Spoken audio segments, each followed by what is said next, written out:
Boy William terkejut akunnya hilang lagi, disentil efek Indonesian Idol 2023. Beberapa waktu lalu presenter Boy William kehilangan akun Instagram gegara sentil Jennie Blackpink.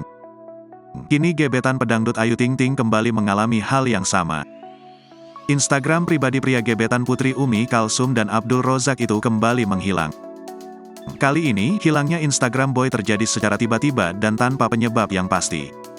Boy terkejut tidak bisa login ketika akan menggunakan Instagramnya.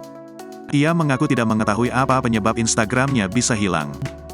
Boy mengumumkan kejadian ini karena masih banyak pekerjaan yang belum kelar.